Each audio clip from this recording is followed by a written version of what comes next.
Should I start talking? Sure.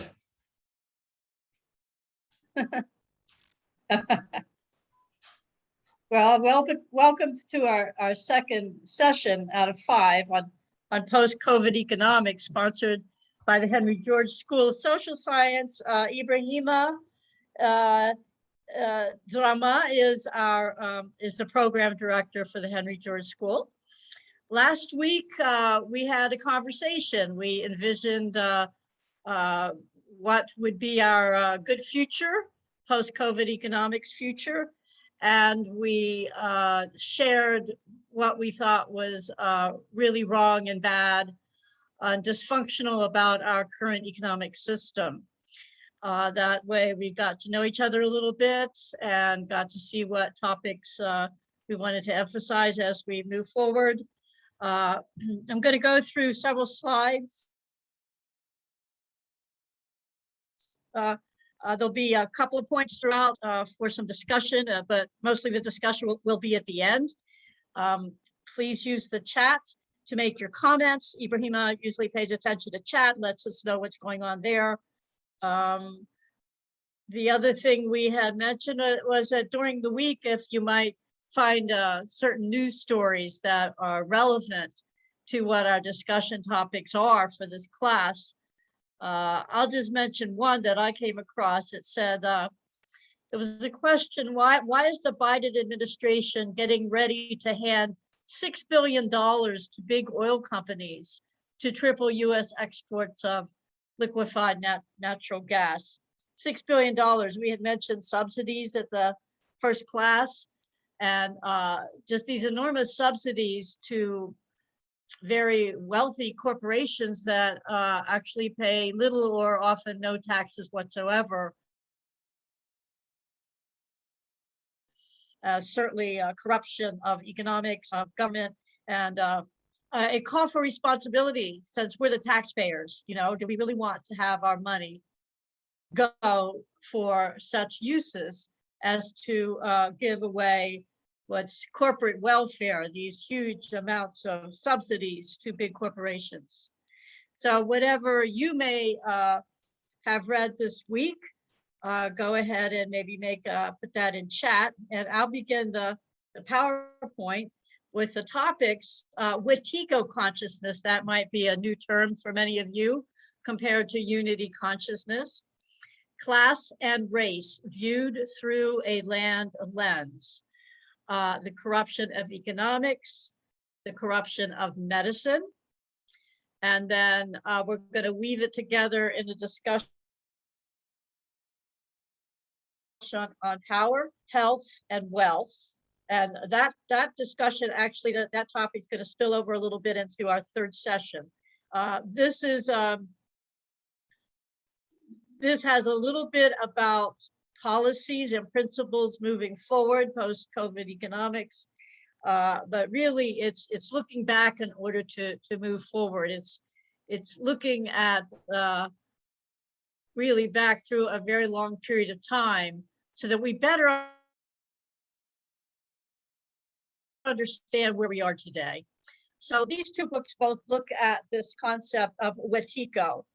Columbus and Other Cannibals by Jack Forbes, and Dispelling Wetiko by Paul Levy. The Wetiko disease is the sickness of exploitation. It's been spreading as a contagion for the past several thousand years, says Jack Forbes. Wetiko consciousness is very separative form of consciousness, very isolated ego, very divided, divides the self from the other, the self from nature, very object-oriented, the ego, and then the other things are objects.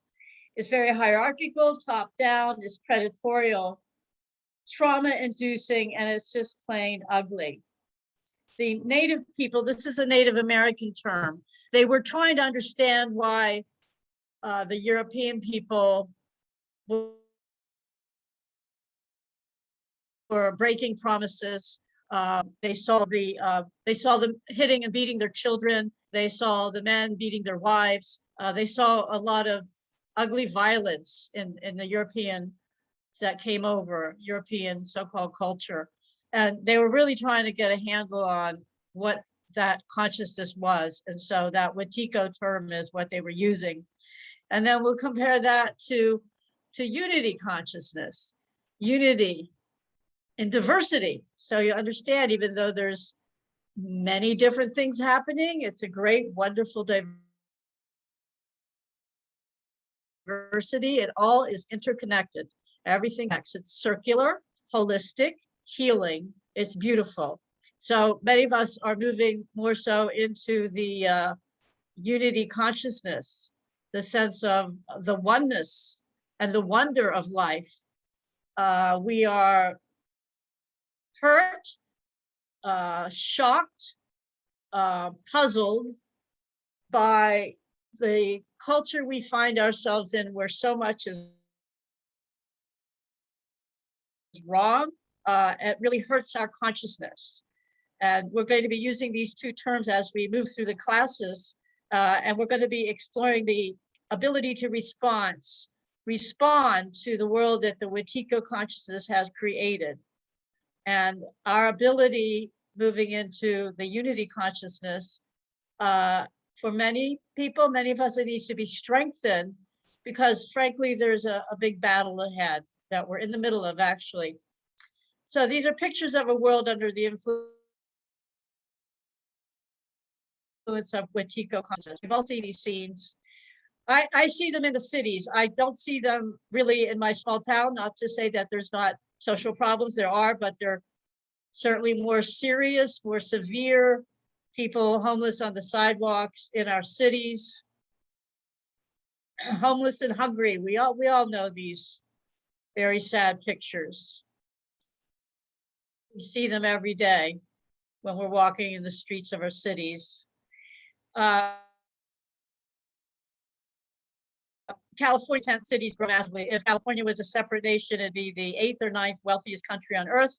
But the point really is that the more wealth accumulates, the more it distributes upward, and the more these social problems and poverty and homelessness grow.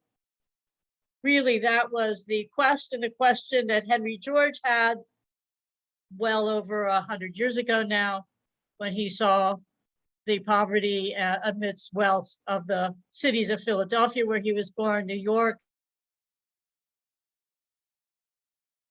and then in the country of India, where he went as a young man in a sailing ship, in a merchant ship. Now, this I think you'll find rather appalling. It's from March of this year. It's a San Francisco Chronicle story. San Francisco pays $61,000 a year for one tent in a site to shelter the homeless. Why? Why? Taxpayer money, $61,000 for a tiny tent site. There's porta potties, there's maybe a shower, there's a place to cook and at least have food that's given.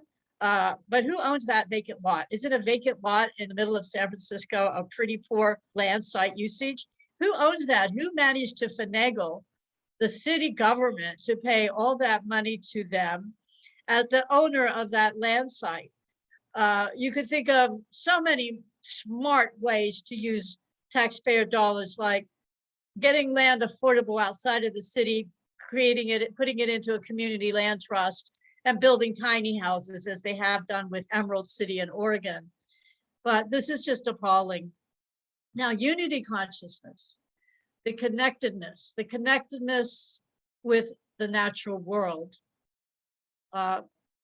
Feeling that connectedness, there's the natural instinct, if you will, to respect and protect the gifts of nature. We think of this consciousness perhaps more so with the distance of living in harmony with Mother Earth. But if you go back far enough in our ancestry, we were all once indigenous. We were all once land-based or earth-based people, cultures living off the earth and close to the earth and in harmony with the earth. Balance of masculine and feminine qualities in the unity consciousness, the natural world-based consciousness. Not so long ago, people lived in harmony with nature. We did not need the use of chemicals, poisons, and altered genetics to grow, maintain our food supply. It's time to return to balance.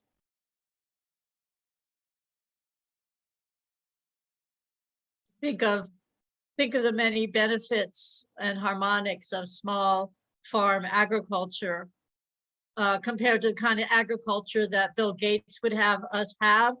He who now owns more of the farmland in America than anyone else, hundreds of thousands of acres, and of course would be farming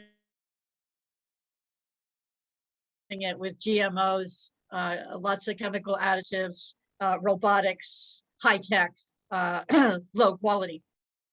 The Seneca Nation, that banner in the middle here, okay. John Mohawk was a Seneca Nation elder, thinker, and activist. He challenged readers to reset and then reboot their value system. So in a book called Thinking in Indian, in his essay, The Problem of the Modern World, he says, when land became a commodity and lost its status as provider and sustainer of life, Western civilization began its history of subjugation and exploitation of the earth and earth-based cultures. For nearly 5 centuries, people have been coerced from their land holdings. The problem in the English-speaking world has its roots in the 16th century. Now, he's not exactly talking about Columbus.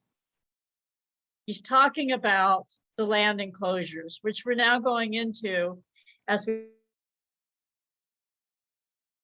go into the section on class and race viewed through a land lens.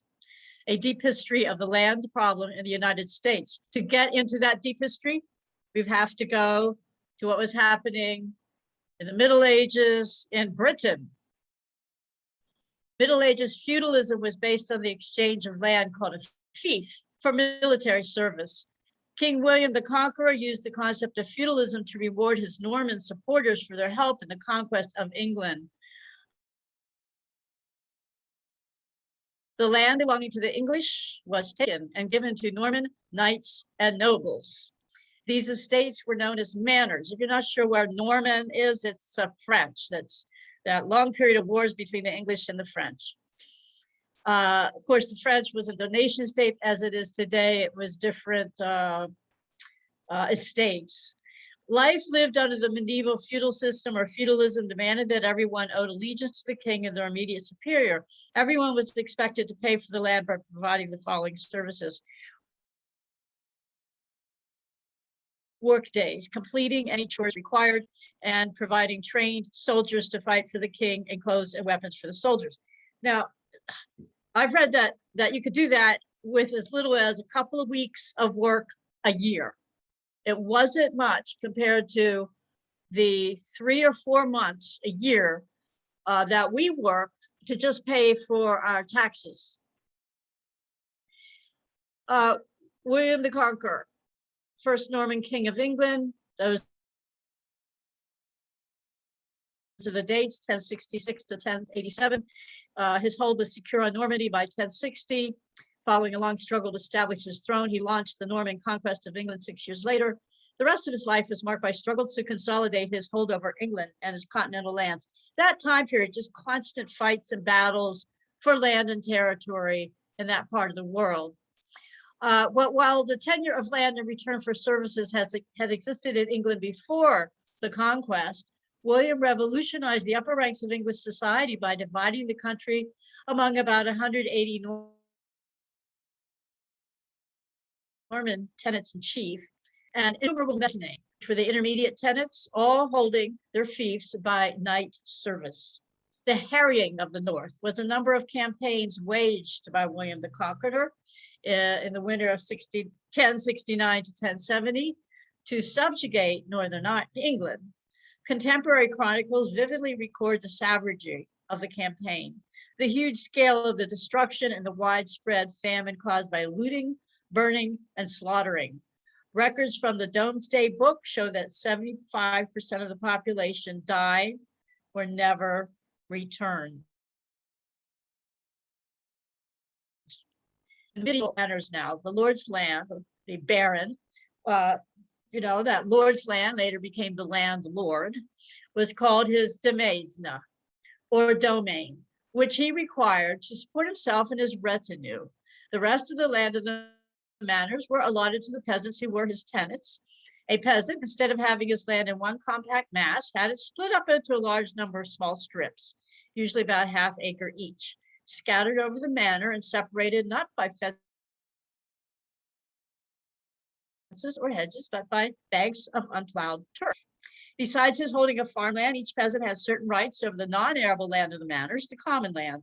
He could cut a limited amount of hay from the meadow. He could turn so many farm animals, including cattle, geese, and swine, on the waste. He also enjoyed the privilege of taking so much wood from the forest for fuel and building purposes. A peasant's holding, which also included a house in the village, thus formed a self-sufficient unit. Now, there's actually one such feudal domain still in place in England. Don't remember the name of it right now, but this map you see in front of you now is a general kind of layout of these old medieval manors. You'll see the manor house where the lord of the land lived. You'll see a church. You'll see houses and shops of the little village. You'll see that there's places for planting in the autumn and the summer and the fall. The common pastures, the meadows, the pond, just as the previous slide talked about the description. And then you see the strips. That's a kind of a crop rotation.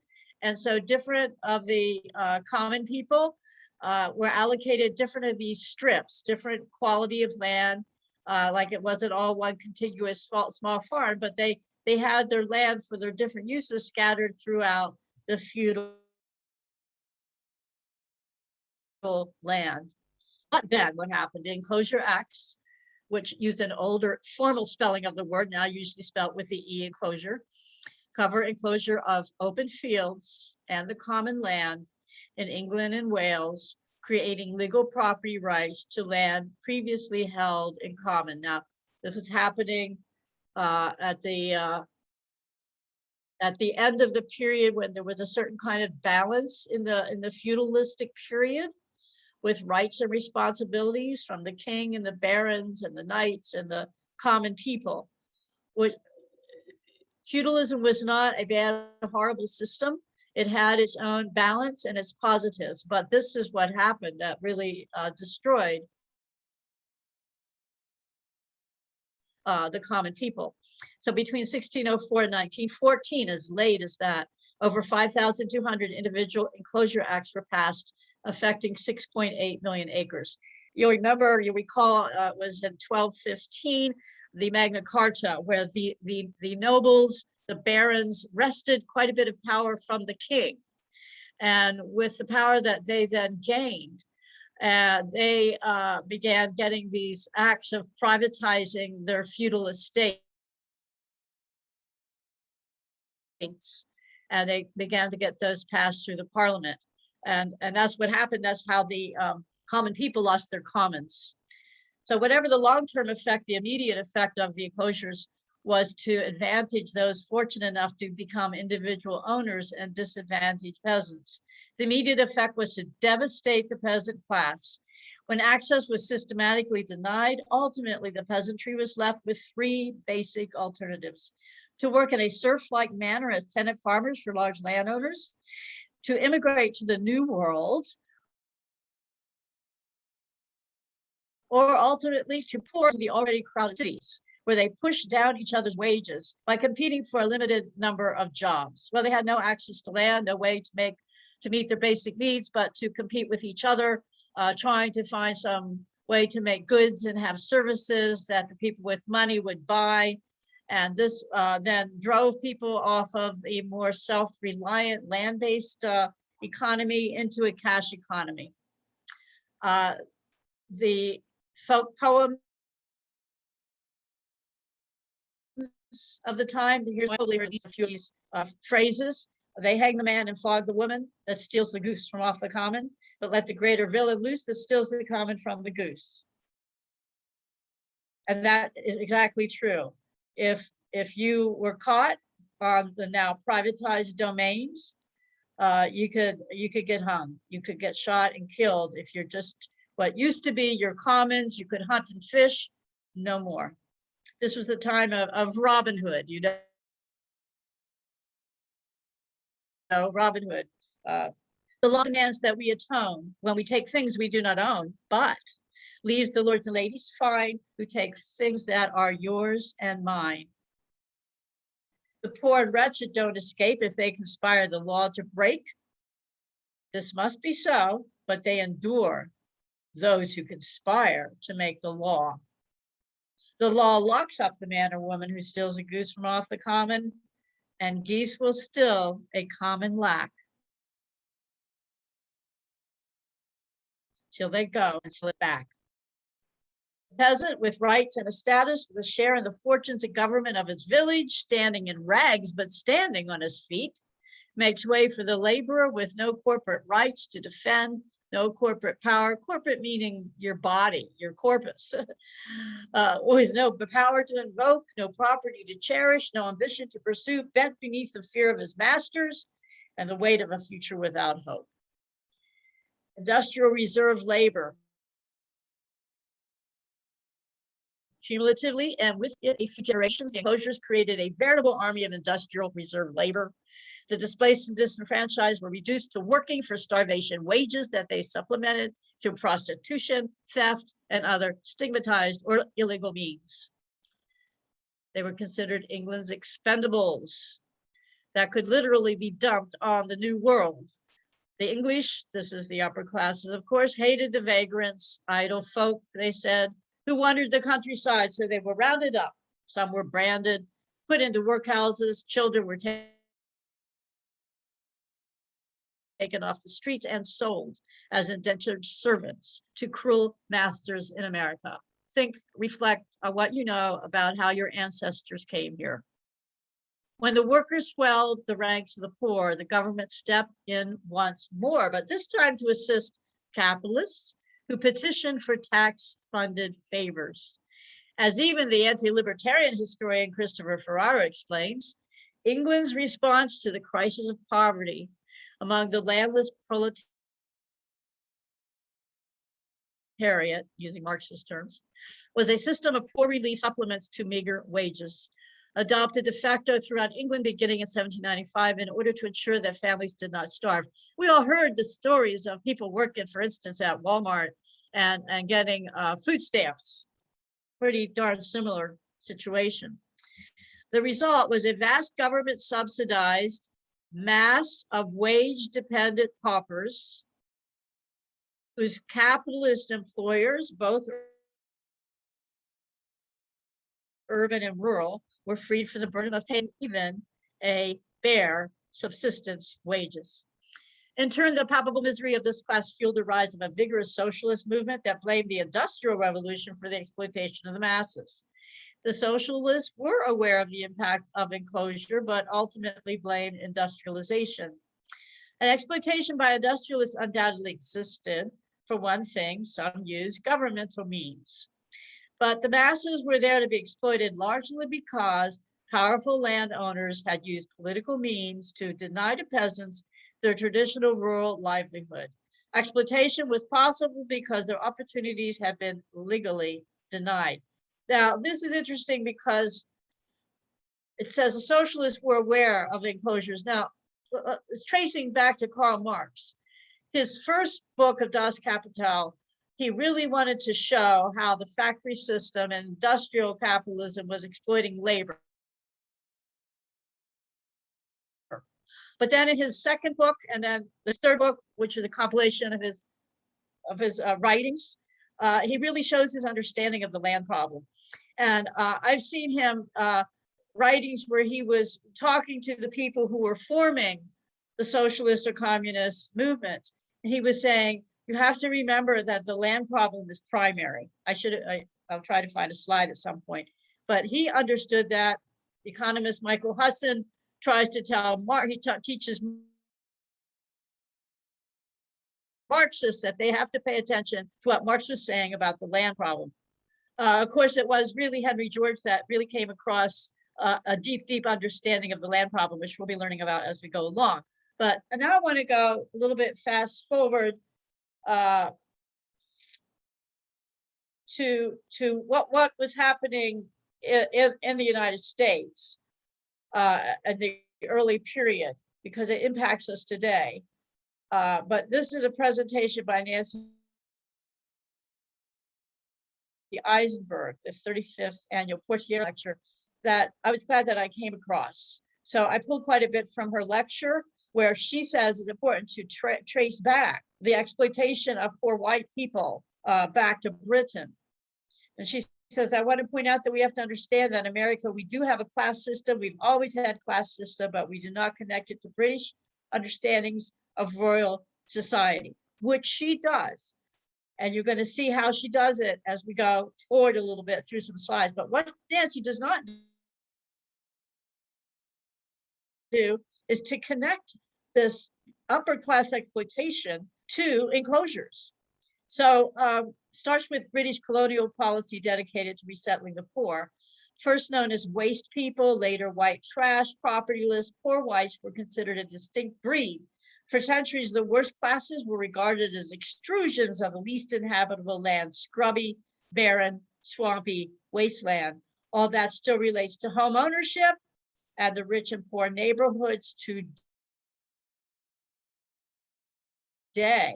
My editorial notes. Maybe she's describing what's sometimes called the deplorables, okay? Looking down at the lower income people. Stigmatized for their inability to be productive, their failure to own property, their unhealthy children, composite of English attitudes towards vagrancy. Well into the 20th century, sterilization of the breeding poor struck many as a rational solution to an old problem. But why were they unproductive? Why all these problems? It was because they were pushed off their common lands or enclosures. Today's trailer trash are seen as yesterday's vagrants on wheels. While America likes to think that the American Revolution enabled us to break free from aristocracy and class stations, the reality is different. English ideas of class and poverty never disappeared. Jefferson had a vision of yeoman, which means small farm, democracy. But what happens to those who never achieve economic independence? Jefferson and others hoped that would be drawn to Western territories. The idea that horizontal mobility, moving across the land, would substitute for upward mobility, laid the foundation for America's myth of a classless, exceptional society. She says this theory was flawed from the get-go. The West was never an open space. Land speculators and powerful men always had the advantage in purchasing or just plain claiming the best land. I mean, you saw how the native people were pushed west from where the 13 colonies solidified their control. And then I live between the two most eastern ridges of the Appalachian. And so we know our history of when the native people were pushed back ridge by mountain ridge until they were pushed entirely out of Pennsylvania, Ohio, and so on, and then into the reservations. And we also know that George Washington started out as a working for land speculators, working for land grabbers in doing surveying. So the native people knew that when the surveyors showed up, they were in trouble because surveying was mapping the territory so that then the land grabbers could better figure out some military strategy to dominate and control and grab that land. So yes, many of the founders of American democracy were the class of these land grabbers and land speculators. Southern elites held that class subordination was natural and that Jefferson's all men are created equal was a ridiculous concept. There was a clear class division between slaveholders and poor whites who were subservient to the planter aristocracy. Vagrancy is the condition of homelessness without regular employment or income. Vagrants usually live in poverty and support themselves by begging, garbage scraping, petty theft, temporary work, or welfare.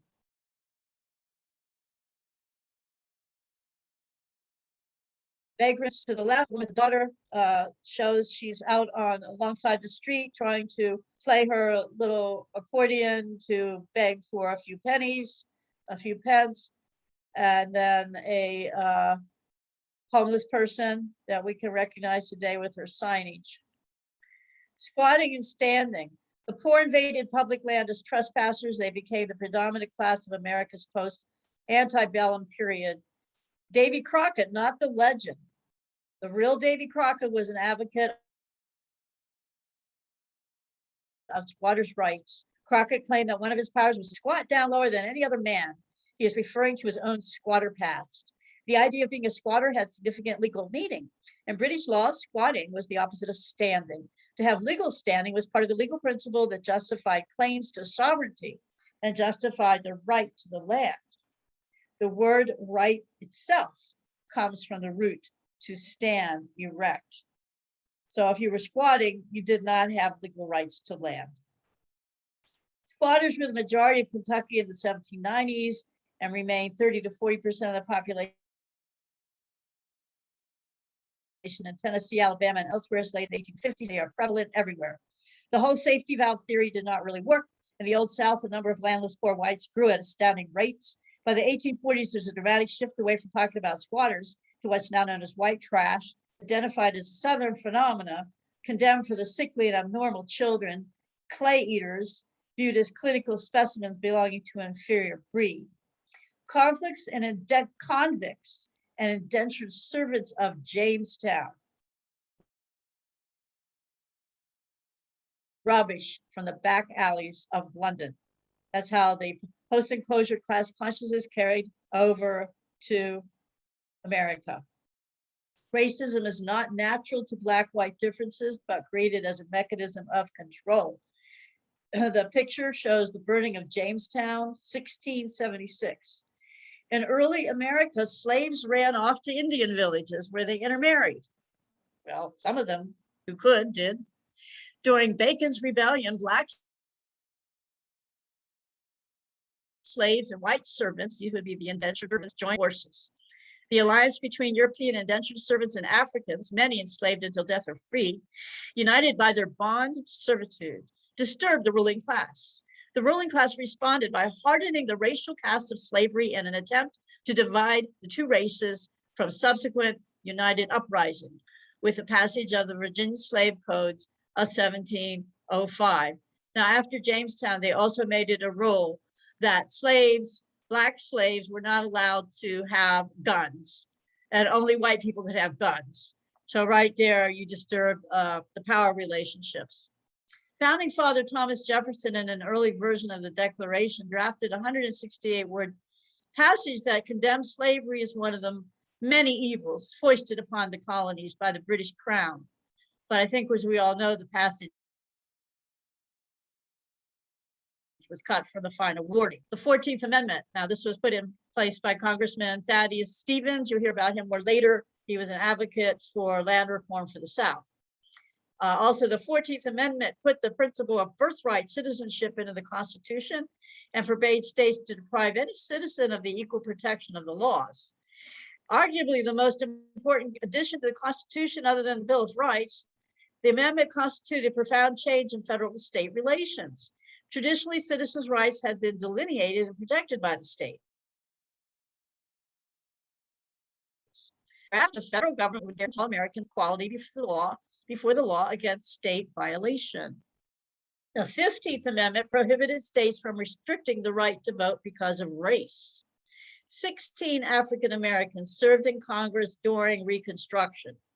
That's the period immediately after the Civil War. Had to reconstruct the country, including Hiram Revels and Blanche Bruce in the U.S. Senate. More than 600 African Americans served in state legislatures during that period, hundreds more in local offices, from sheriff to justice of the peace, scattered across the South. Following Lincoln's assassination in April 1865, Andrew Johnson became president. He inaugurated that period of presidential reconstruction. But he offered a pardon to all Southern whites except Confederate leaders and wealthy planters, although most of these subsequently received individual pardons and restored their political rights and all property except slaves.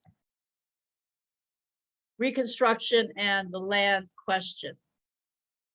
Whoop.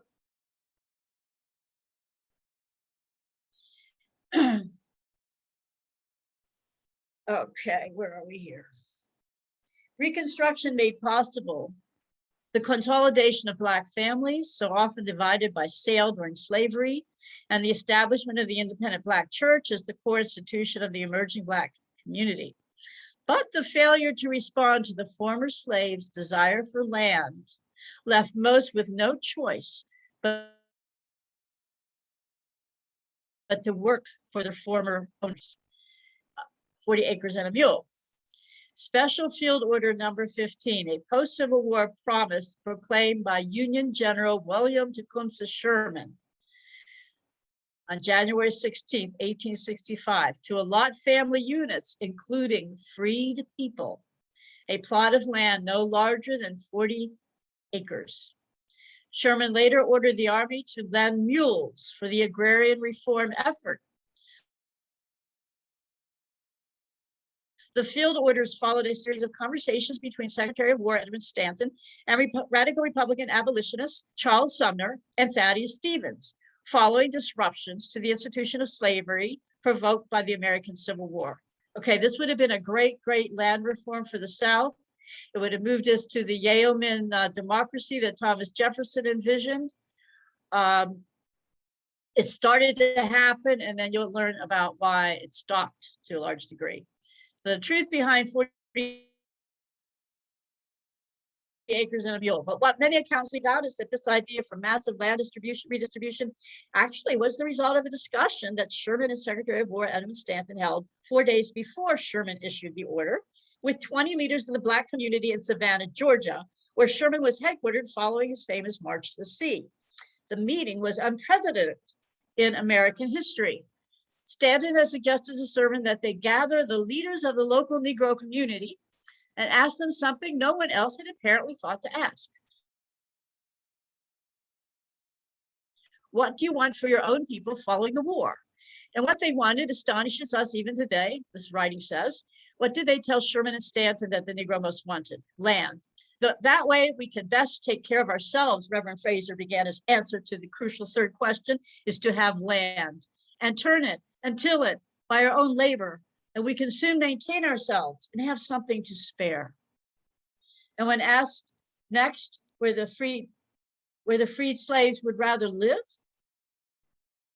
whether scattered among the whites or in colonies by themselves, without missing a beat, Brother Frazier, as the transcript calls him, replied, I would prefer to live by ourselves, for there is a prejudice against us in the South that will take years to get over. So 4 days later, Sherman issued Special Order Number 15 after President Lincoln approved it. Here's from Special Order, Section 1. The islands from Charleston south, the abandoned rice fields along the rivers for 30 miles back from the sea, and the country bordering the St. Johns River, Florida, are reserved and set apart for the settlement of the Negroes, now made free by the acts of war and the proclamation of the President of the United States. So that was the beginning of the land reform for the South. Section 2 specifies that these new communities, moreover, would be governed entirely by Black people themselves on the islands and in the settlements hereafter to be established. No white person whatsoever, unless military officials and soldiers detailed for duty, will be, because this was to protect these land rights, will be permitted to reside, and the sole and exclusive management of affairs will be left to the freed people themselves. By the laws of war and orders of the President of the United States, the Negro is free and must be dealt with as such. Finally, Section 3 specifies the allocation of land. Each family shall have a plot of not more than 40 acres of tillable ground, and when it borders of some water channel with not more than 800 feet water front, in the possession of which land the military authorities will afford them protection until such time as they can protect themselves, or until Congress shall regulate their title. What became of the land that was promised? By June, 40,000 freedmen had been settled at 400,000 acres of Sherman land. By the way, Sherman later ordered that the Army could lend the new settlers mules, hence the phrase 40 acres and a mule. And what happened to the astonishingly visionary program, which would have fundamentally altered the course of American race relations? Andrew Johnson, Lincoln's successor and a sympathizer with the South, overturned the order in the fall of 1865. And as Barton Myers sadly concludes, returned the land along South Carolina, Georgia, and flows to the planters who had originally owned it, to the very people who had declared war on the United States of America. Think for a moment now, in the beginning of this PowerPoint, we talked about Wetiko consciousness and unity consciousness. Unity consciousness, interconnection, caring, doing what is just and good because one understands the connectedness of life, versus the Wetiko consciousness. You see how the unity consciousness to get land rights for the freed people, and then to have that taken away is the Wetiko consciousness. This is the dynamic. You might say good and evil. I don't know what you call it, but this is the dynamic that's at play in our country, the United States today. It has always been a dynamic with our democracy. It's been democracy, plutocracy, plutocracy, overruling democracy, undermining democracy, trying to have civil rights, trying to move forward, moving a step forward and maybe then a step or two back. By the turn of the century, a new racial system had been put in place in the South, resting on the disenfranchisement of Black voters, a rigid system of racial segregation, the relegation of African Americans to low-wage agricultural and domestic employment, and legal and extra-legal violence to punish those who challenged the new order. Nonetheless, while flagrantly violated, the Reconstruction Amendments remained in the Constitution, sleeping giants, as Charles Sumner called them, to be awakened by subsequent generations who sought to redeem the promise of genuine freedom for the descendants of slavery. Not until the 1960s in the civil rights movement, sometimes called the Second Reconstruction, would the country again attempt to fulfill the political and social agenda of Reconstruction. However, one has not heard in the civil rights movement the message of land rights. There was an undercurrent, people like Robert Swan, the early people who formed the Community Land Trust movement, who were managed to get a small amount of land for Black and white people, poor white Black people together to live on land trusts. But that was never something that got into the public mind when you think of the civil rights movement. So we want people to begin again to think about land rights. So now we're going into, we have the corruption of economics and the corruption of medicine, those two themes. And then we have discussion, but Ibrahim, how are we doing? Do you see any comments coming in on chat? So far, no comments, but we're gonna open it for the conversation once you are ready. We can open it for like, what time is it now? I have a clock with me. What time is it? 7:15. Okay, so maybe 5 minutes. All right. Right now. Good. So any questions or comments?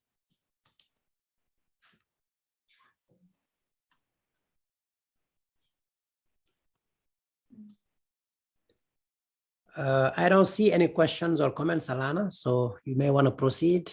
Okay. Please do put questions or comments in the chat. This section corruption of economics. Those of you who have taken previous courses at the Henry George School or are familiar with Henry George economics, you already are familiar probably with the story, corruption of economics. What you will not be familiar with is when we get into the section on the corruption of medicine. Very interconnected. These are the founding fathers, if you will, of classical economics, physiocrats in France during the period of King Louis the 14th, 15th, thereabouts. They were medical doctors, they were physicians, smart guys who studied how blood and fluids circulate in the body, and were tasked with then also looking at how wealth channeled through the economy of France. They were known as, this is who Adam Smith learned from. Before Adam Smith was a young guy, he went to study with these physiocrats. And of course, you know, Wealth of Nations and who Adam Smith was all about. The physiocrats coined this phrase, la impôt unique, the single tax. They urged the French kings to levy taxes on land instead of labor. One of the Enlightenment's wise men, Mirabeau the Elder, held that their discovery would be, if enacted, a social advance equal to the inventions of writing and money. Henry George wrote that the most accurate translation of the phrase laissez-faire, laissez-aller is a fair field and no favor. Usually the laissez-aller, laissez-faire is all we hear. And we take that to mean free trade, free economics. But really what it is, a fair field. How do you have a fair playing field? You can't have a fair playing field when a few own most of the land and resources, because it's already puts them at an advantage. So there can be no fair free market if there is a few owning the basis of our wealth, the land and resources. Now, what was happening in France at the time was the poor people were starving. They were getting very restless. And these physiocrats whispered in the ear of the king and said, poor peasants, poor people, poor people, poor king. In other words, it's all connected. It's a circularity. If the poorest of the poor are in desperate situation and they're hungry, there's going to be a rebellion. It's going to pull everybody down, and it's going to be a poor king as well. And they said, implement this land tax. Don't tax the people on the work, tax the holdings of the large land owners. Well, as you know, they didn't listen to, the king certainly didn't listen to his physiocrats, advisors, and you had a bloody revolution, and it was guillotine for the king and the nobility. Bloody mess, bloody violent revolution. What we with Henry George School are about is a deep shift, deep change, nonviolent, through a really smart form of public finance policy. That's what we're about. We're going to look at what this classical economics was all about, the classical factors of economics and production. Land is surface land, but it's all natural resources. Fish in the ocean is land. Anything that's a gift of nature in classical economics falls under the term land. Note I said gifts of nature, not made by people. Labor is people working. That's easy to understand. And capital are the tools. It might be hammers, it might be a factory. Note in this analysis, land, labor, capital, money is none of these, and thus while it's important, it's not fundamental. If I have access to land, like we talked about the common lands, where you could grow your food, where you could hunt and fish, and you could grow fiber for make your clothing, you have very little need, if any at all, for a cash economy. It's based on barter and trade, not money. That came later when people were forced to pay cash for land access. So land, resources, the houses sitting on land, okay? You think a park in the city, but all those big buildings are sitting on highly, highly valuable land. And in most cases, a corporate owned building in the city pays little or no property tax because they say that their building is deteriorating, so they can take a write-off for what they owe because of the capital is deteriorating. Okay, so that's how it's worked. What we propose to do is to not tax the building and only the very valuable land. And that way, these big corporate downtown headquarters would have to pay what is fair for their local property tax. So most people have to get a new way of thinking. We talk about our land tax as a land value tax. Don't think of a field in the countryside. Land value is where the land is most valuable. It's where the most, what we see is the rent. We'll get into what rent means. Labor can be physical labor or mental labor. They both have capital. A shovel, a computer, that's capital. Capital, tools of production. Business building, machinery, hammer. Labor, physical and mental, on land, gifts of nature, yields capital, tools. Basic needs can be secured with minimal capital. Classical economic terms for distribution of wealth. For your labor, you got your wages. That's an easily understood term, but we use it that way today. If you own land, to have somebody rent from you for the land part of your rent, it's a land rent. The rent is used not as renting an apartment building, but rent is a return to the factor of land in classical economics. Interest, we're not talking money. Interest is the return to the ownership of capital. Okay, so I have a shovel and you want to borrow it. I say, I'm not just gonna, unless you're a good friend, maybe, I'm not just gonna give people my shovel to use all the time. You have to pay me something to use my shovel. Well, what you're paying me is interest.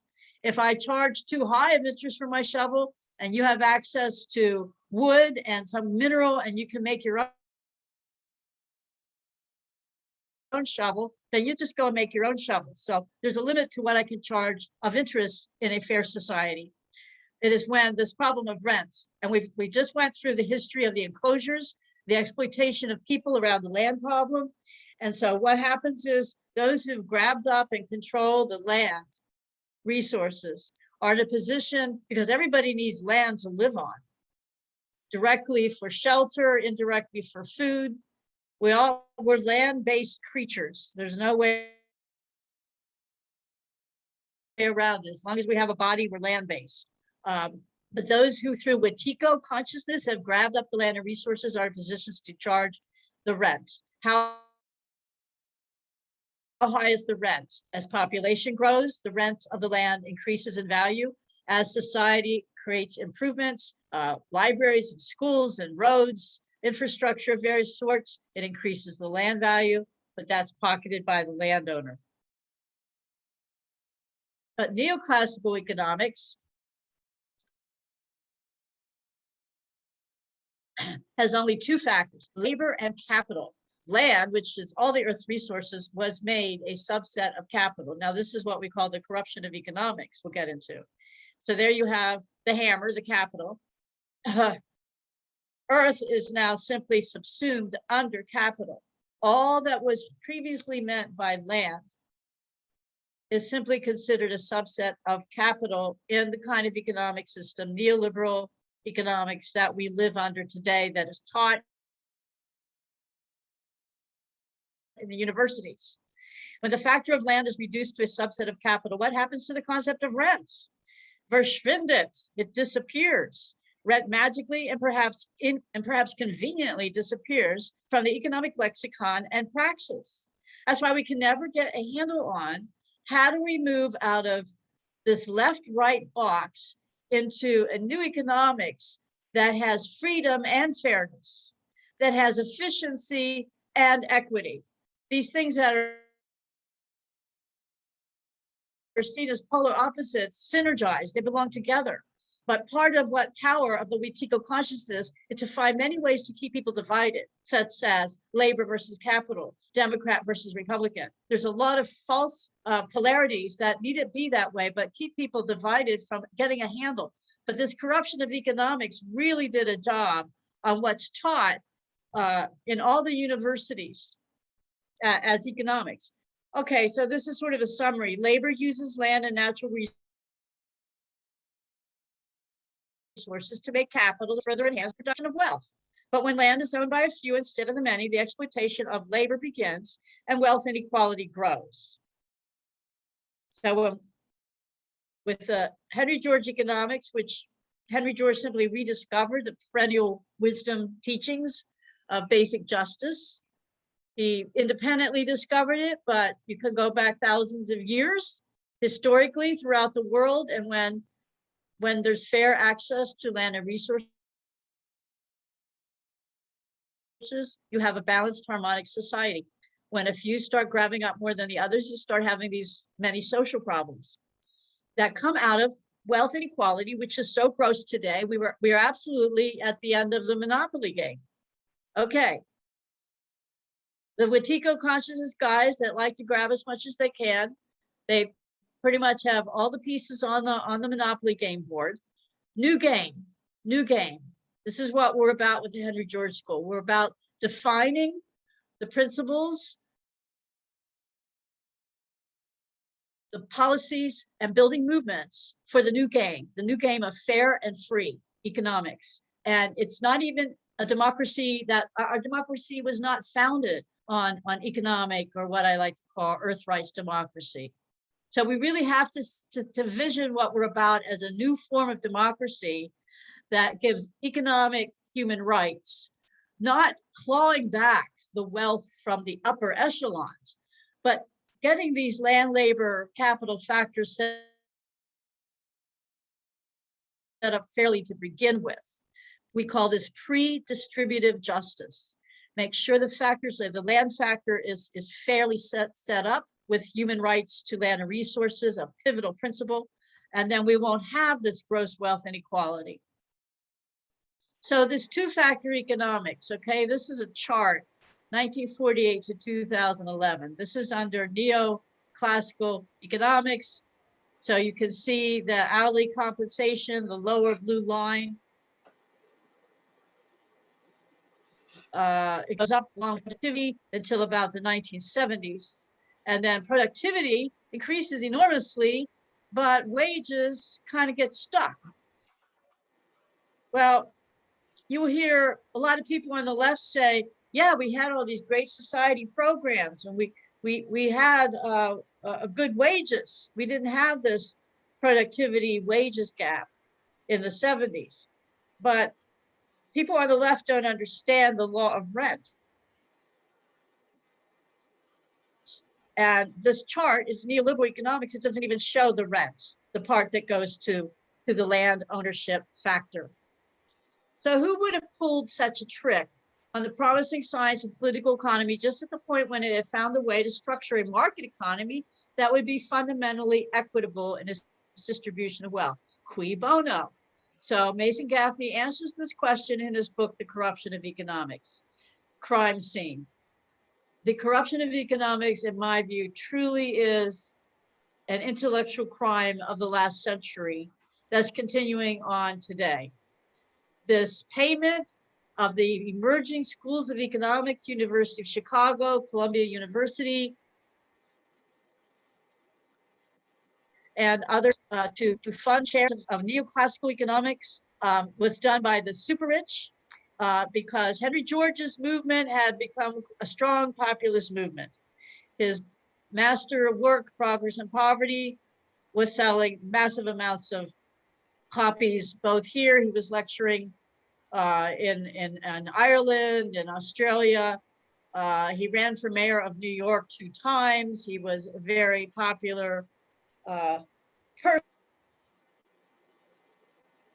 person, and he was a threat. Some say that Henry George was a greater threat than Karl Marx because Henry George was homegrown, born in the United States. He could describe our situation here better than Karl Marx ever did.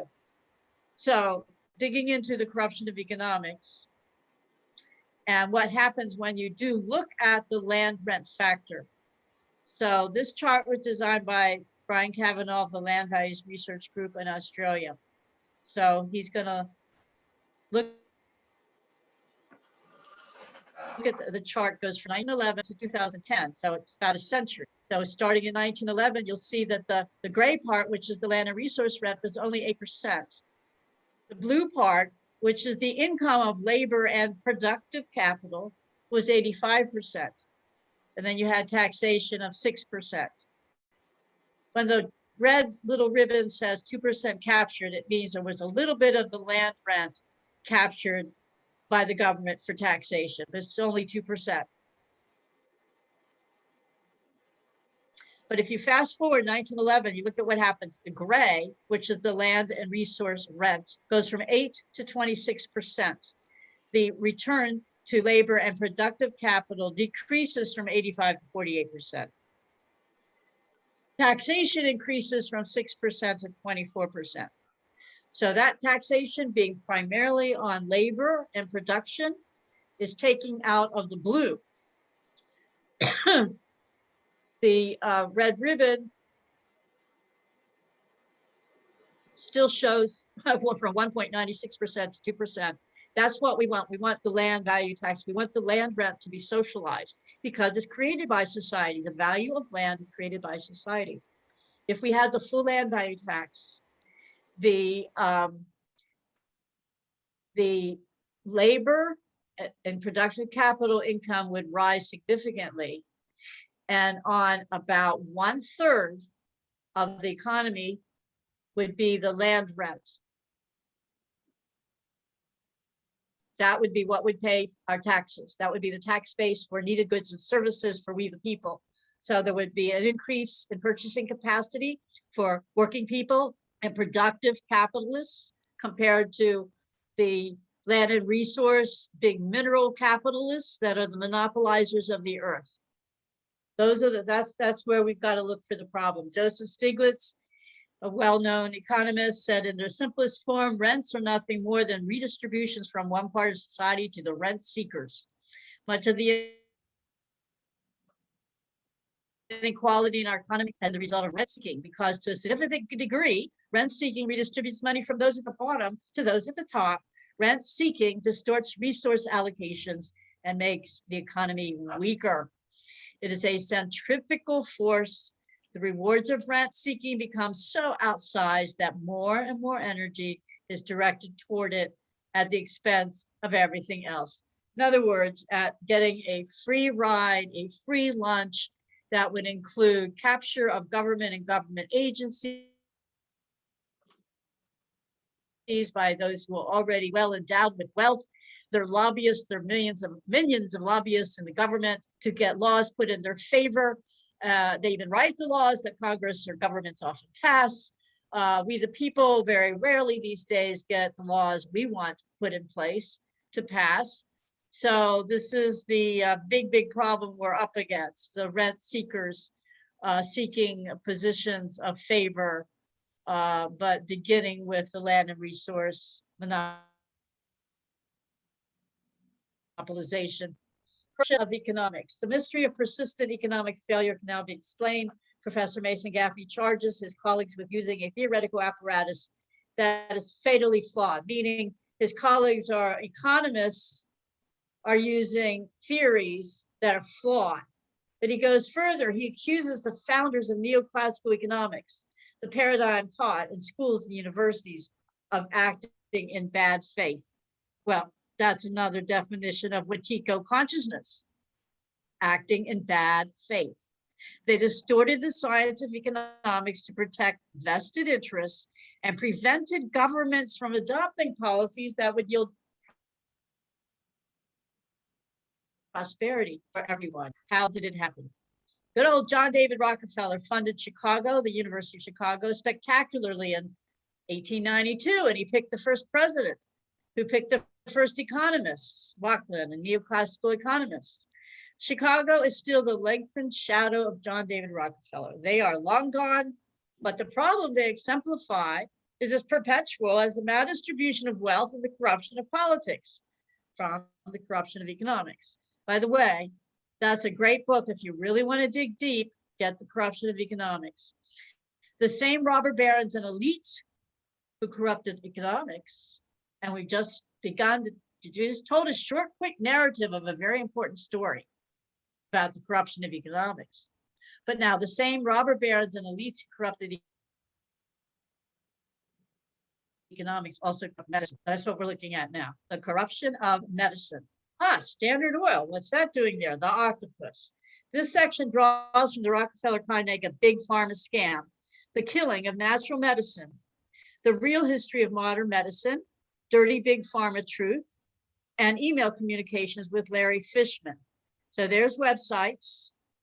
I can maybe send out this PowerPoint so you can get these websites, so you can read these very important stories that I only have time to summarize. Robert Barons and the American Medical Association, the AMA.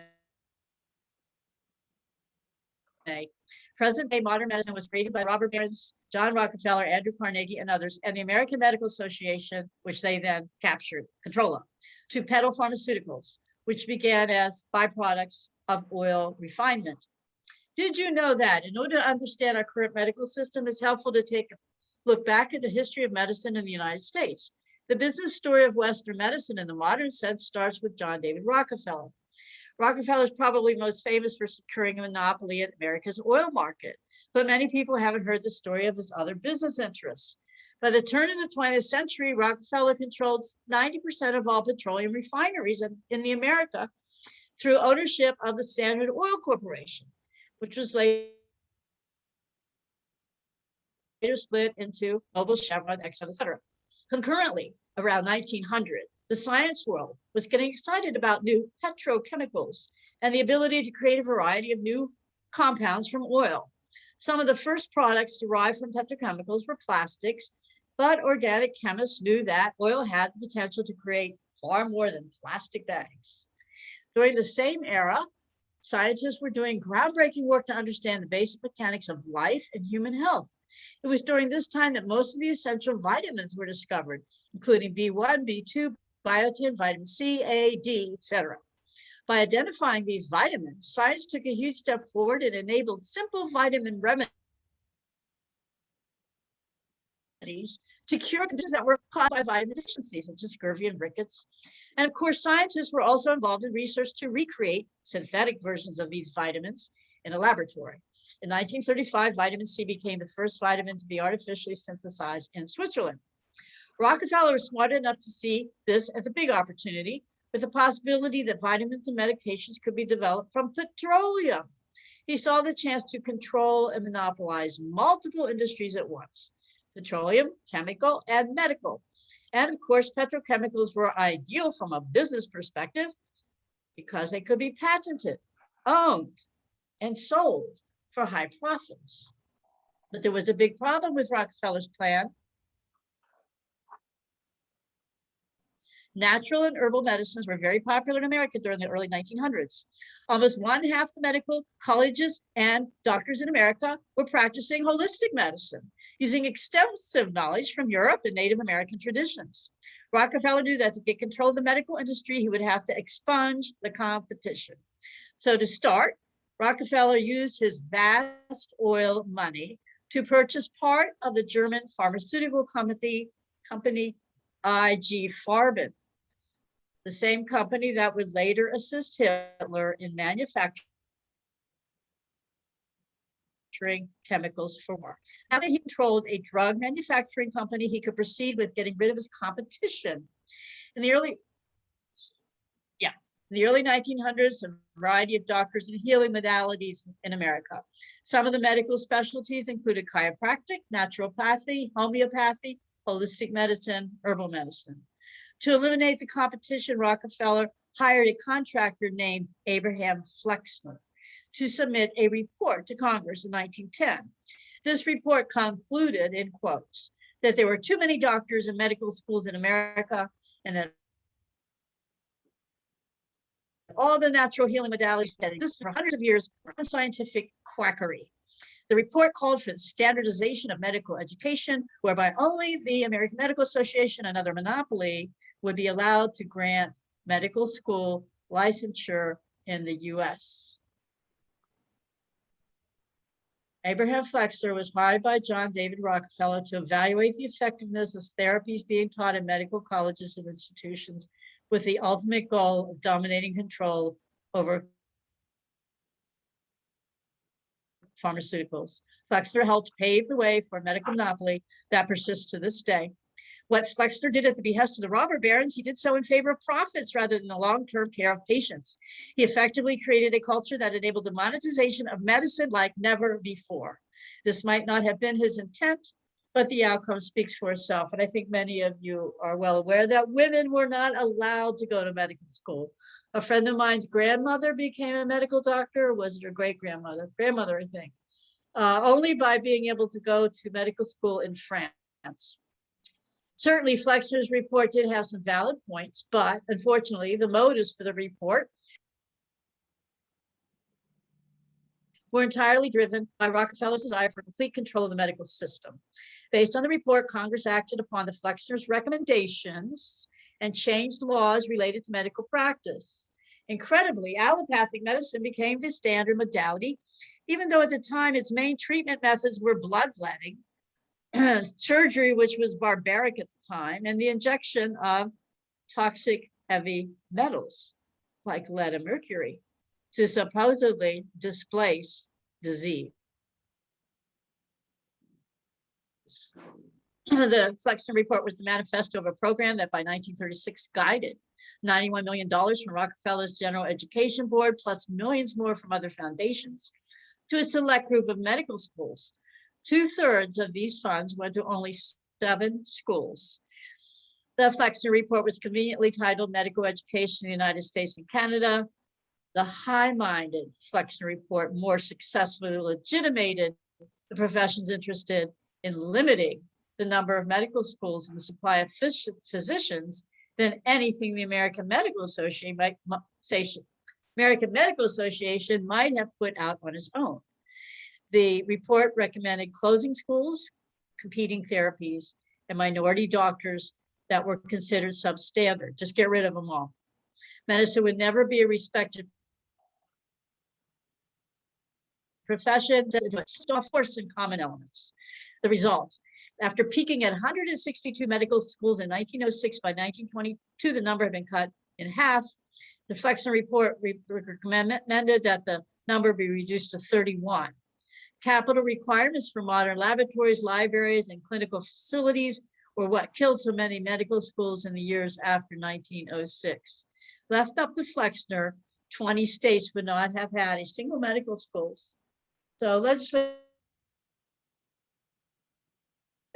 intervened. Hijacking of natural medicine by present-day modern medicine was the result of the Flexner report on medical education. With these legal changes in place, Rockefeller teamed up with Andrew Carnegie, started funding medical schools all over America on the strict condition that they only taught allopathic medicine. Through the power of their huge grants, this powerful team systematically dismantled the previous curricula of these medical schools, removing any mention of the healing powers of herbs or natural treatments. Teachings on diet and other natural non-drug treatments were also completely removed from medical programs. If you talk to a medical doctor, they will tell you that at most they received 4 hours in all their years of training and study in medical school. 4 hours about nutrition, about what food to eat to keep the body healthy, what food not to eat that makes the body sick. So 4 hours is practically nothing. And the burning parts meant the skewing of the entire medical profession away from patient care toward high-tech, high-capital investment in rare and glamorous diseases. The transition was made from the household to the market as the dominant institution for the care of the sick.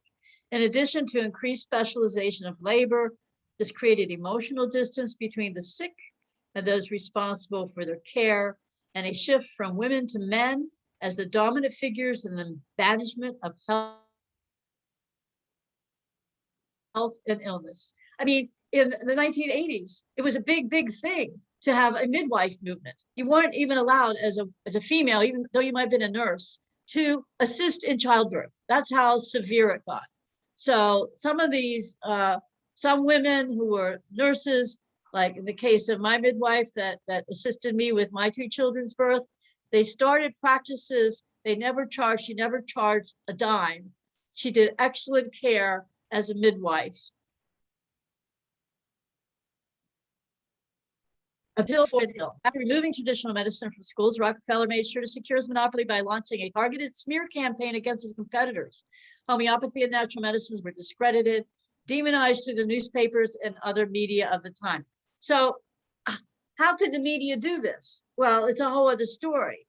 Who got control of the media? Who could pay for the infomercials? Who could, the media problem is mixed up into this whole monopoly game. Some doctors were even jailed for using natural medicine treatments, including treatments that have been used safely and effectively for decades before. In a very short time, medical colleges were all homogenized. All the students were taught the same allopathic dogma. Medicine was now defined as a process of prescribing patented drugs. A pill for an ill became the mindset of American medicine. In short, the diligent work of Rockefeller and Carnegie was a smashing success. They crushed the underfunded grassroots competition and created our current medical system. The system continues today, where Big Pharma makes large donations to medical schools in exchange for teaching the medical students to use their patented drugs. It's not just that, it's that large amounts of our tax dollars go to these medical schools and universities that then get patents on what they discover, and then people and institutions make private profits, which was originally taxpayer funded dollars. As part of the system, many alternative treatments are criminalized. For example, by law, it's illegal to treat cancer with any modality except chemotherapy, surgery, or radiation. It's actually a criminal felony for a medical practitioner to treat cancer with anything but these 3 modalities. Why is this the case? Follow the money. The average cost of cancer treatment is $150,000. So clearly Rockefeller and his presidents were keen to keep a monopoly on this one. And of course, the American Cancer Society was founded by none other than John D. Rockefeller in 1913. There are cancer curing clinics in Mexico. They're using diet and detoxification and protocols and regimen, and they are curing cancer. If you did that in the United States, you would lose your license. I'll just name one, the Gerson Institute. Dr. Gerson was using these natural remedies. The Gerson Institute is no longer allowed to do this in the United States. They have clinics in Mexico. Gerson Institute has their entire protocol for clearing the body of cancer. That is on their website. These are real unity consciousness medical people. Tone deaf medicine. Medicine has become tone deaf to the oath it claims to uphold, the Hippocratic Oath. Flexner paved the way for this overthrow of whole body health by making scientific research and training alone the only desirable and credible approach to human wellness. In short, the Flexner Report hijacked natural medicine. Much like Galileo's critics, the medical industry has, in a lot of ways, created a list of heretics that they'd like to get rid of. And natural medicine practitioners would be on that list. Thanks to Flexner, the AMA, and state licensing, today's healthcare cartel is no laughing matter, but deadly serious. Here's a little homework assignment, folks. Do a web search on holistic doctors' deaths, and you'll probably come up with about 100 holistic doctors' deaths. Doctors practicing holistic medicine, perfectly good health,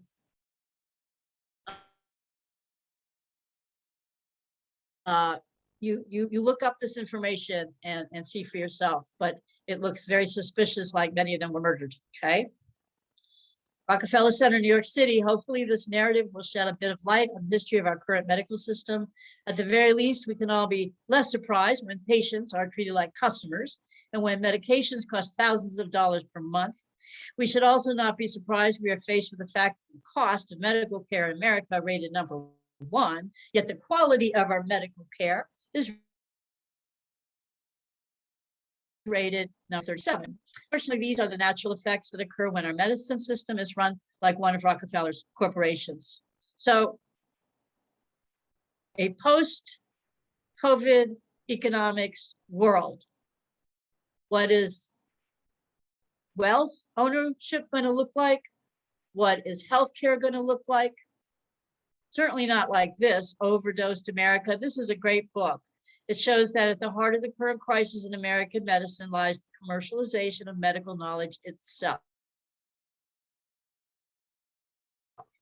Drawing on background of statistics, epidemiology, there you go, and health policy, John Abramson, MD, an award-winning family doctor on the clinical faculty at Harvard Medical School, reveals the ways in which the drug companies have misrepresented statistical evidence, misled doctors, and compromise our health. The good news is that the best scientific evidence shows that reclaiming responsibility for your own health is often far more effective than taking the latest blockbuster drug. They all look pretty healthy. Power, health, and wealth. That's what we've been looking at. We looked at the good use of power, unity consciousness. We looked at greedy, bad faith use of power, Wachiko consciousness. We just now looked at what's happened to our so-called healthcare industry, the most expensive, but not at all the best. We've looked at how we got to a situation of extreme maldistribution of wealth through looking at the history of the land problem during the past almost 1,000 years, looking at the enclosures, looking at what happened around the land issue in the United States. So let's weave all these together in our discussion now. Thank you, Alanna. I've seen some reactions on the chat, but I just You're welcome. wanted I had to talk pretty quickly.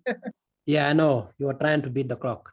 Fine. So the question that I was going to ask you is, there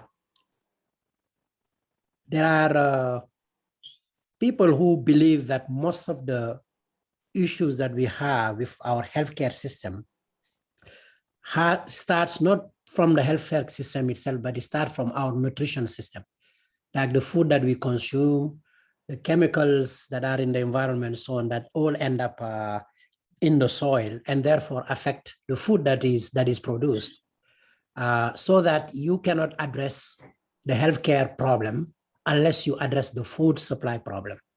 So I'm wondering, what is your take on that? Do you think that's also a very important aspect to look into? They're very, very, very important. In fact, you read the future here, Ibrahima, the future being class 3, where I'm going to talk about. Sorry about that. No, let's start in because it's a really, really big issue. First of all, let me talk about Dr. Zach Bush. Has anybody here heard of Dr. Zach, Z-A-C-H, Bush, B-U-S-H?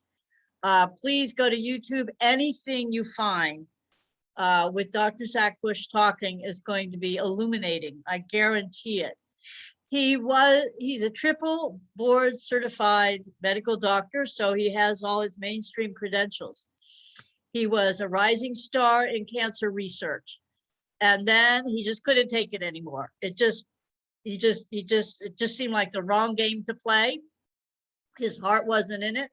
I guess he saw too much Wachiko consciousness in cancer research in the field.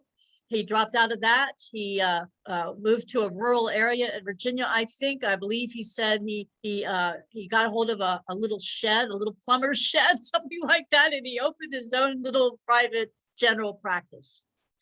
And so fast forward from him looking for other approaches, cures to major diseases. He became an expert in the biome of the intestinal tract, the microbiome, the bacteria. And he saw that when there's good bacteria in the gut, it equates to human health. And when the bad bacteria in the gut start growing, it equates to sickness and various manifestations of illness. He came to understand that the food supply had a lot of toxins. He came to see that glyphosate, which is, Roundup, it's a pesticide, an herbicide that's just been used so prolifically. It was like DDT was used. And they said, oh, it's perfectly safe. Well, Monsanto, who produced glyphosate, always said it's perfectly safe. Monsanto was bought by Bayer Corporation a couple of years ago, but there's so many lawsuits, tens of thousands of lawsuits of now Monsanto about glyphosates damaging the health. What it does is there's a very thin cell membrane in the intestinal tract, because that's where nutrients from the food have to get processed and absorbed, but also the bad stuff goes out that end. The toxins that we eat gets eliminated, the toxins that the body produces, and so on, the waste products. But that thin cell barrier gets perforated from glyphosate toxicity, and that is what's called leaky gut. So if you have toxins leaking from the intestinal tract into the body, it can cause all kinds of chronic diseases throughout the body. So he got to be a super expert, and you can go into some of his talks. He really goes into detail in this. You'll learn a lot about your own physiology. And his main thing now is regenerative agriculture, because he understands that you have to have a healthy soil with all those live beneficial organisms in the soil, like nature-made soil, in order to produce healthy food, in order to keep the human body healthy. So if you think of the digestive system a little bit like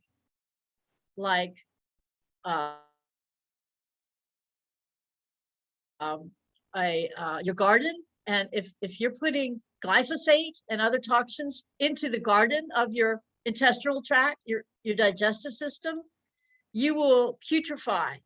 You will make toxic your whole body.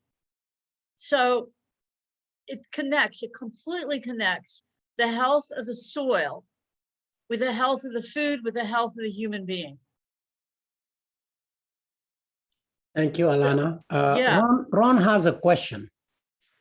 I want to finish that piece, and I think I want to do more, but then I'm going to go to Ron. But with Bill Gates buying up the most farmland in the United States, and the country of China buying up a lot of farmland, they're not using regenerative organic agriculture, you can be sure. So from the viewpoint of the land problem, we absolutely must have a land reform so that real working farmers who have a relationship to the earth itself can be growing our food. Okay, Ron.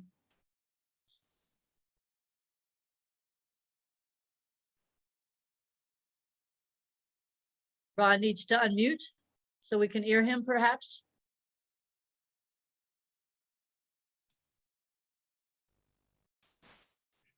Yeah, I put my question in the chat. It's very short, and it's really meant as an open-ended question. The question was, is economics the best science to move us from Wetiko consciousness to unity consciousness?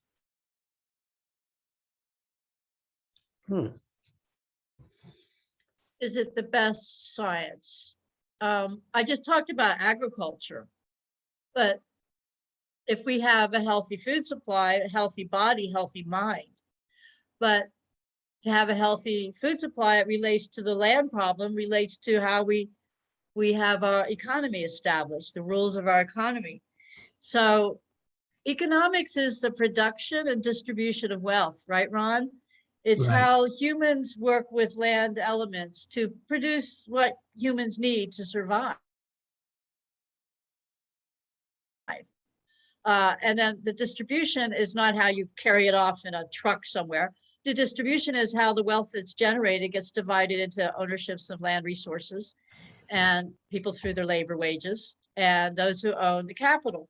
Well, the capital in terms of machinery is highly monopolized because the few who were collecting the land rent from the land had extra funds to then build big factories and have big fancy capitalist technologies. So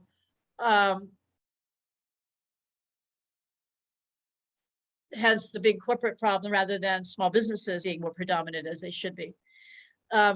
We want to move from Wetiko to unity consciousness. It is a circular type of thing. The more we move into unity consciousness, the more we want to work in any field to uplift consciousness. Say the arts, say a person is inspired to do movies or create paintings or music, someone who's inspired as an artist.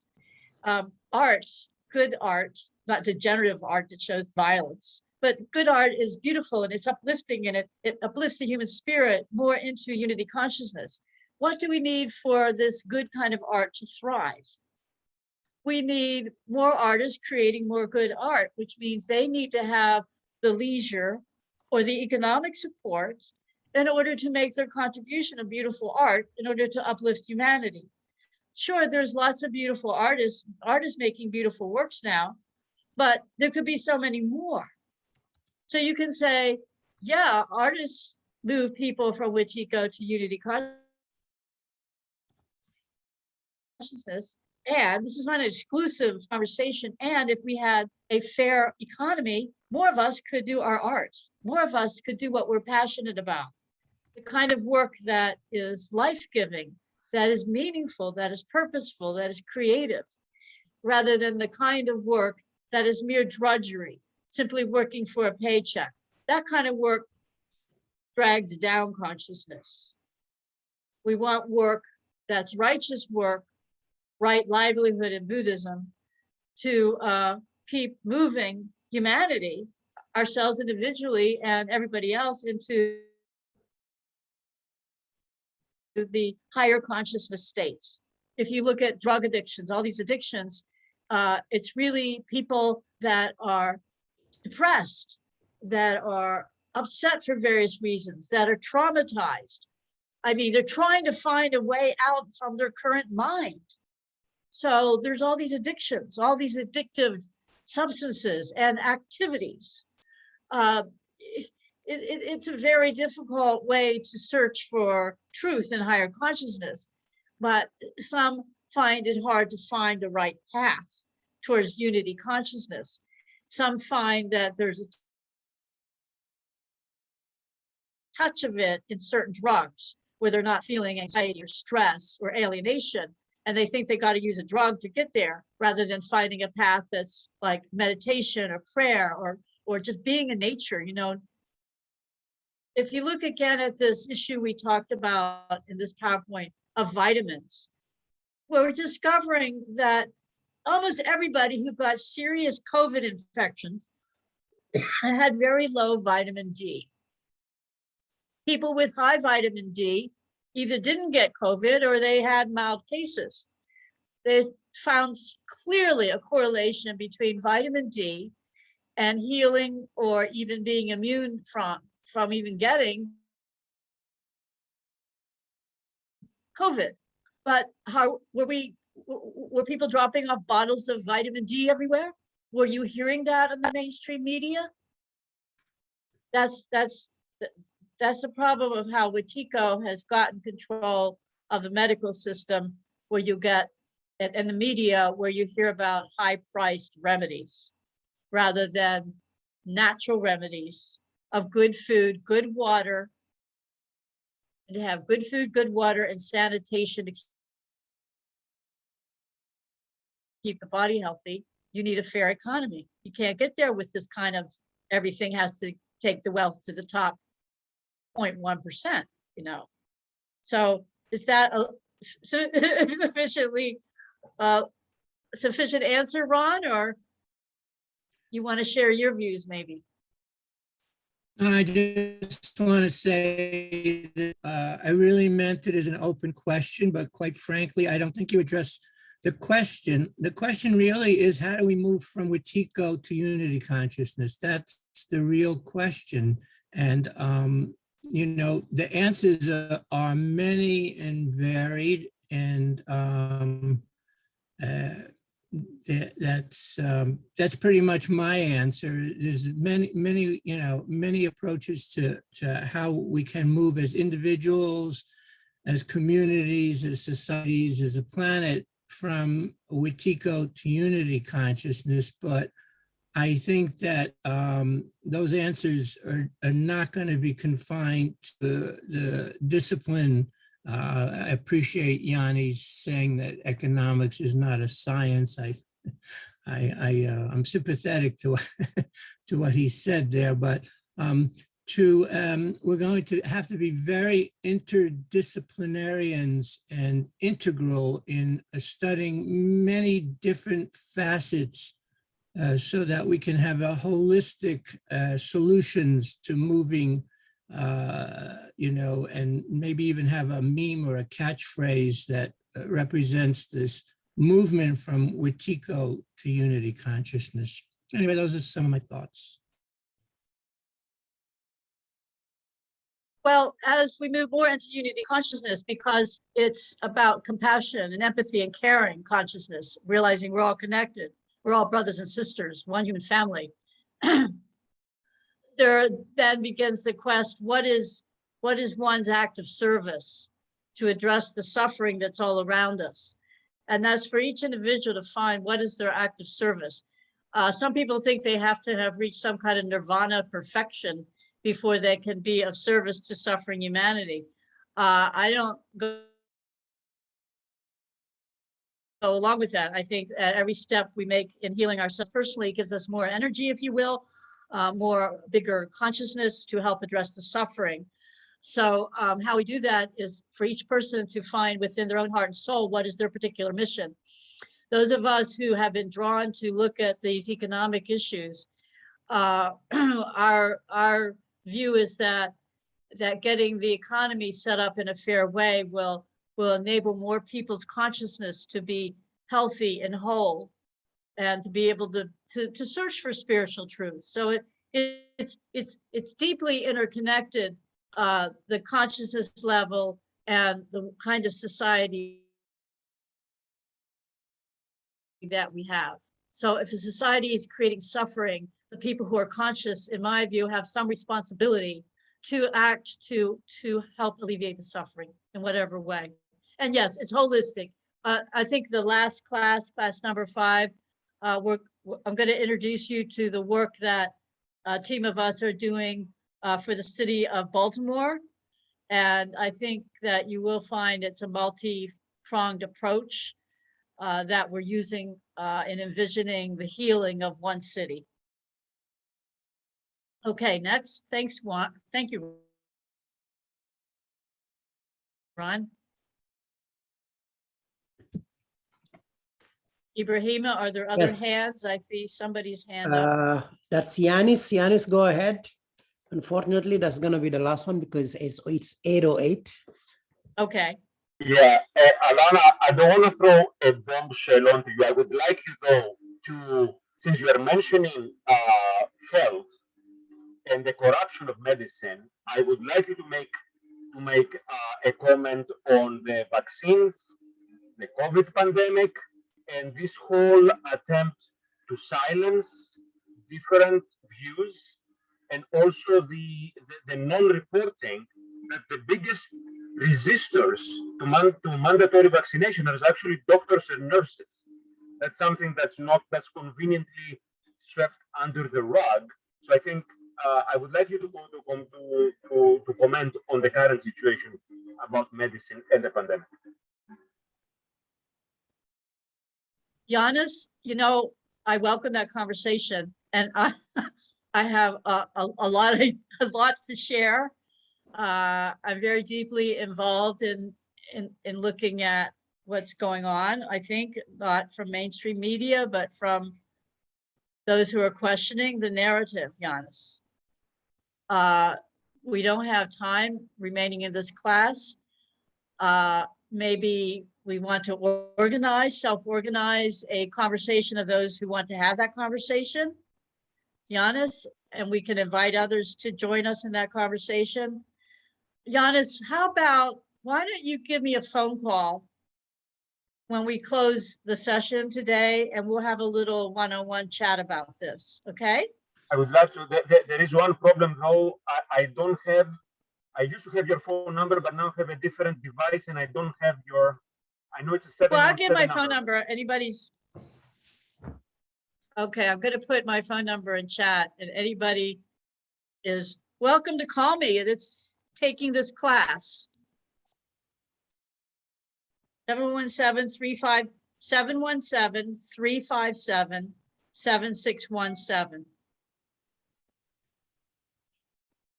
So yeah, you're welcome to call me. My talking hours on the phone is 9 in the morning till 9 at night, 9 to 9. Or send me an email with your phone number or something. Hey, Alanna, yes, I'll do that. I mean, it's a bombshell of a question. That's why I just wanted to put it out there as a question. Well, let's talk. Okay, great. Thank you, everybody. I appreciate your time and your attention. Thank you very much, Alanna. And we look forward to seeing you again next week for session 3. Very good. See you then. Good night, everyone. Good night.